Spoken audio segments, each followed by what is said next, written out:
আসসালামু আলাইকুম বন্ধুগণ, আমি এখানে দুইটা ইসিজি দেখার চেষ্টা করেছি। প্রথম ইসিজিটা যদি দেখি, এখানে পি আছে, কিউ, আর, এস, এস টি এবং হচ্ছে টি।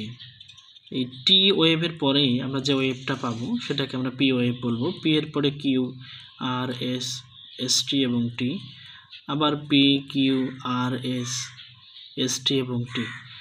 তাহলে দেখা যাচ্ছে প্রথম যে আমার ইসিজির রিডিংটা আছে, এই রিডিংয়ের মধ্যে পি, কিউ, আর, এস টি সবগুলো ওয়েভে বিদ্যমান, সুতরাং এটা হলো একটা নর্মাল ইসিজি। আর দ্বিতীয় যে ইসিজিটা, এখানে দেখতে পাচ্ছি আমাদের কোনো পি ওয়েভ নাই, কিউ আছে, আর আছে, এস আছে এবং টি ওয়েভ আছে। এখানেও কোনো পি ওয়েভ নাই। আর আরেকটা জিনিস এখানে দৃশ্যমান, সেটা হচ্ছে আর যে ইন্টারভালটা, এটা কিন্তু রেগুলার না, এটার সঙ্গে এটার দূরত্ব কিন্তু অনেক বেশি। এখানে আবার কমে গেছে, এখানে আবার বেড়ে গেছে। অর্থাৎ আমি এই ইসিজিটা লক্ষ্য করলে দেখব এখানে পি ওয়েভ নাই এবং আরটা হচ্ছে ইররেগুলার। এইটার সঙ্গে কম্পেয়ার করলে এখানে পি আছে, এখানে পি নাই।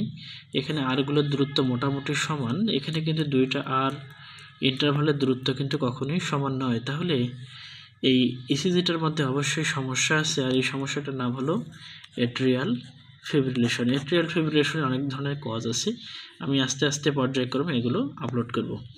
অর্থাৎ আপনি এট্রিয়াল ফিব্রিলেশন যদি বুঝতে চান, তাহলে আপনাকে অবশ্যই কমপক্ষে দুইটা ক্রাইটেরিয়া ফিল আপ করতে হবে। একটা হলো যে আমাদের এট্রিয়াল ডিপোলারাইজেশন এটা আদার দ্যান এট্রিয়াম থেকে হবে, অর্থাৎ এট্রিয়াম থেকে কোনো রকমের ওয়েভ জেনারেশন হবে না, কোনো রকমের ইলেকট্রিক ইম্পালস জেনারেশন হবে না, এটা আদার দ্যান এট্রিয়াম থেকে জেনারেশন হয়। এই জন্য এট্রিয়ামটা ইররেগুলারলি সে কন্ট্রাক্ট করতে থাকে। আর যে আর ইন্টারভাল আমরা পাচ্ছি এখানে, সেটা কিন্তু ইররেগুলার থাকবে। তাহলে এটাই হলো এট্রিয়াল ফিব্রিলেশন চেনার একটা সবচেয়ে সহজ একটা উপায়। ধন্যবাদ সবাইকে।